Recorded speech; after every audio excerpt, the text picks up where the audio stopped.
Guys finally स्यामसङको अर्को एउटा budget smartphone Samsung galaxy F13 smartphone चाहिँ नेपालमा लन्च भइसकेको छ। एकदमै अफोर्डेबल प्राइस पोइन्टमा चाहिँ यो स्मार्टफोन लन्च भइसकेको छ। यदि तपाईहरु पनि स्यामसङको बजेट स्मार्टफोन किन्ने प्लानिङ गरिराख्नु भएको छ भने यो भिडियोलाई चाहिँ अन्त्यसम्म हेर्नु होला। आजको भिडियोमा हामी कुरा गर्नेछौं स्यामसङ ग्यालेक्सी F13 स्मार्टफोनको बारेमा कुरा गर्नेछौं।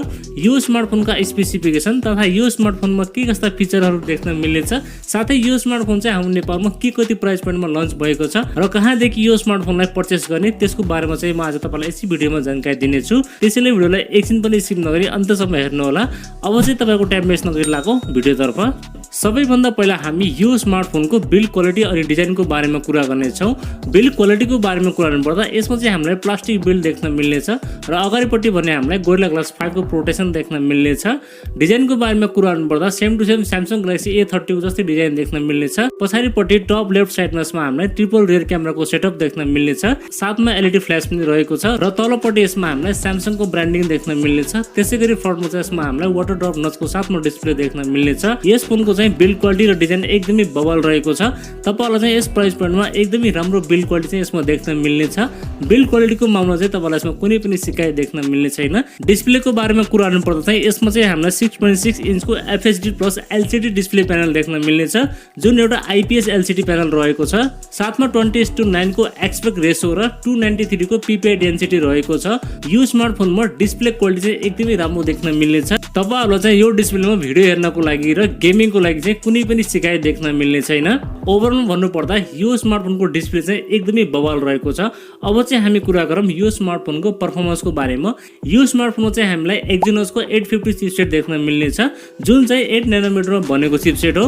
पावर एफिसिएन्सी चाहिँ ठिकठाक देख्न मिल्नेछ र यसमा चाहिँ हामीलाई हिटिङ पनि एकदमै कम देख्न मिल्नेछ। साथमा LPDDR4S को RAM टाइप र eMMC 5.1 को चाहिँ स्टोरेज टाइप देख्न मिल्नेछ, जसमा हामीलाई रिड एन्ड राइट डिसेन्ट देख्न मिल्नेछ। तपाईहरु चाहिँ यो स्मार्टफोनमा PUBG, फ्री फायर जस्ता गेमहरु 40 FPS सम्म चाहिँ तपाईले मजाले खेल्न सक्नुहुनेछ। डे टु डे परफर्मेन्स अनि मिडियम सेटिङमा चाहिँ तपाईले यसमा गेमिङ गर्न सक्नुहुनेछ। सफ्टवेयरको बारेमा कुरा गर्नुपर्दा चाहिँ यसमा चाहिँ हामीलाई Android 12 देख्न मिल्नेछ आउट अफ द बक्स, जो कि एकदमै राम्रो कुरा हो। र साथमा यो रन गर्नेछ One UI 4.1 मा चाहिँ रन गर्नेछ। तपाईहरुलाई चाहिँ सफ्टवेयर एक्सपिरियन्स पनि एकदमै राम्रो देख्न मिल्नेछ। एकदमै क्लीन UI चाहिँ यसमा तपाईलाई देख्न मिल्नेछ। क्यामेराको बारेमा भन्नु अगाडि यदि तपाईले हाम्रो च्यानल सब्स्क्राइब गर्नु भएको छैन भने प्लिज च्यानललाई सब्स्क्राइब गरिराख्नु होला, किनभने तपाईहरुको लागि यस्तै इन्ट्रेस्टिङ भिडियोहरु लिएर आइराखेका हुन्छौं। भिडियो मन परेमा चाहिँ लाइक गर्न नभुल्नु होला। अब चाहिँ हामी कुरा गरौँ यो स्मार्टफोनको क्यामेराको बारेमा। यसमा चाहिँ हामीहरुलाई 15 मेगापिक्सलको मेन क्यामेरा सेन्सर देख्न मिल्नेछ। त्यसैगरी 5 मेगापिक्सलको माइक्रो सेन्सर अनि 2 मेगापिक्सलको चाहिँ डेप्थ सेन्सर देख्न मिल्नेछ। अनि फ्रन्टमा भने यसमा हामीलाई 8 मेगापिक्सलको सेल्फी क्यामेरा देख्न मिल्नेछ। तपाईहरुले पछाडी र अगाडि क्यामेराले 1080 को 30 fps सम्म चाहिँ भिडियो सुट गर्न सक्नुहुनेछ। यस प्राइस पोइन्टमा चाहिँ यसमा हामीलाई एकदमै बबल क्यामेरा सेटअप देख्न मिल्नेछ। खास गरी पछाडीको 50 मेगापिक्सलको प्राइमरी सेन्सर चाहिँ एकदमै बबल रहेको छ।